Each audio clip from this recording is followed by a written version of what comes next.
Selamat jumpa lagi saudara-saudara dimanapun berada. Hari ini saya ingin berbagi tentang perumpamaan lalang di antara gandum yang terdapat di dalam Matius pasal 13 ayat 24 sampai ayat 30. Saudara-saudara, mari kita berdoa, mohon bimbingan Roh Kudus. Ya Bapa di surga, kuatkanlah kami, bukalah hati dan pikiran kami dengan Roh Kudus-Mu, supaya kami dapat mengerti kehendak-Mu dan dapat hidup sesuai dengan kehendak-Mu itu. Di dalam nama anak-Mu Yesus Kristus, kami mohon. Saudara-saudara, dari Matius 13 ayat 24 sampai ayat 30, saya hanya membaca ayat yang ke-30 saja, yang berbunyi demikian. Biarlah keduanya tumbuh bersama sampai waktu menuai. Pada waktu itu aku akan berkata kepada para penuai, kumpulkanlah dahulu lalang itu dan ikatlah berberkas-berkas untuk dibakar. Kemudian kumpulkanlah gandum itu ke dalam lumbungku. Saudara-saudara, perumpamaan tentang lalang di antara gandum bercerita tentang seorang yang menuai bibit-bibit yang baik.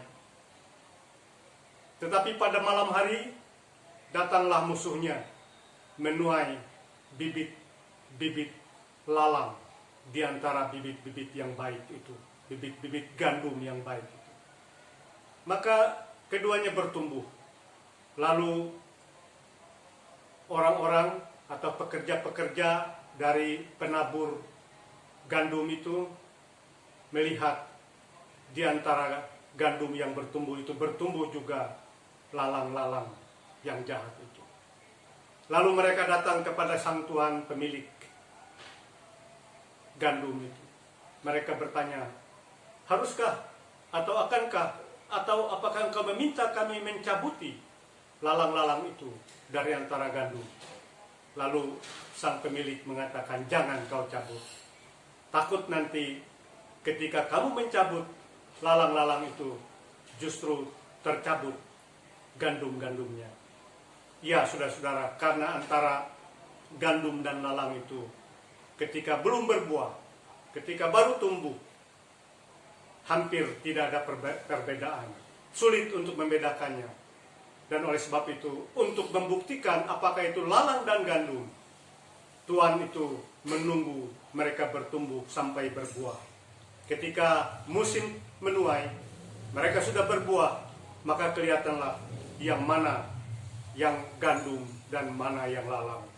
Nah, ketika itulah Tuhan itu akan mengatakan kepada pekerja-pekerjanya, cabutilah, kumpulkanlah berberkas-berkas lalang-lalang itu dan bawa ke tempat pembakaran. Dan kemudian tuailah gandum-gandum itu dan bawalah ke lumbungku. Saudara-saudara, perumpamaan ini memberikan suatu perumpamaan kepada kita tentang hidup kita manusia di dunia ini. Hidup di dunia ini ada orang baik, ada orang jahat. Tetapi Tuhan memberikan kesempatan kepada kedua-duanya membuktikan kebaikan itu sampai pada akhirnya. Yang baik akan bertahan sampai suatu saat Tuhan melihatnya baik dan setia kepada Tuhan, maka dia dibawa ke dalam pesta Tuhan. Tetapi yang buruk, yang jahat akan kelihatan pada akhirnya, dan mereka akan dikumpulkan dan akan mengalami penghukuman dari Tuhan. Itulah manusia. Manusia juga ada terbagi-bagi dalam kepercayaan-kepercayaan dan agama-agama. Dan seringkali antara agama itu mengklaim bahwa mereka lah yang paling benar, yang paling baik. Kemudian yang lain tidak baik, yang lain kafir. Itu tidak sesuai dengan firman Tuhan di sini. Karena di sini membuktikan apakah orang beriman kepada Tuhan, taat dan setia kepada Tuhan, bukan hanya dalam pengakuan, bukan hanya dalam suatu pernyataan, dan bahkan dalam menyalahkan orang lain atau mengkafirkan orang lain. Tuhan memberikan kesempatan kepada mereka untuk membuktikan dalam hidup mereka di dunia ini, dan juga membuktikannya kelak ketika pengadilan Tuhan terwujud di dalam dunia ini. Tuhan akan menilai sendiri yang mana yang betul-betul setia dan taat kepada kehendak-Nya, yang mana yang hanya pengakuan di mulut saja dan kemudian menyalahkan orang lain. Demikian juga di dalam satu agama. Ada banyak orang satu agama juga saling menyalahkan orang lain, menyalahkan temannya dan menganggap dia yang paling benar.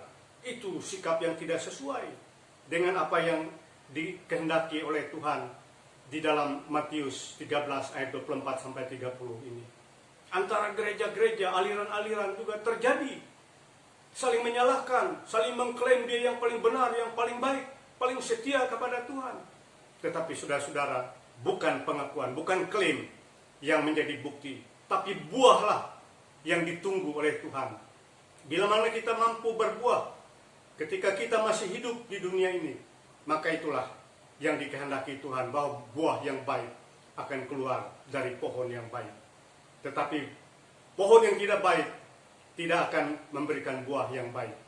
Dan bagaimana kalau Anda dituduh sebagai pihak yang tidak baik dan tidak benar, sementara masih dalam perjuangan untuk membuktikannya? Kita tidak perlu marah, tidak perlu gentar, tidak perlu takut, tetapi kita tetap berusaha berbuat yang terbaik, membuktikan bahwa kita adalah anak-anak Tuhan yang taat dan setia. Itulah saudara-saudara firman Tuhan yang ada di dalam Matius 13 ayat 24 sampai 30 ini. Supaya kita tidak boleh saling menghakimi, tidak boleh saling menyalahkan, tetapi tunjukkanlah bahwa kita adalah anak-anak Tuhan yang taat dan setia, yang sesuai dengan kehendak Tuhan hari ini dan sampai selama-lamanya. Amin. Sampai jumpa.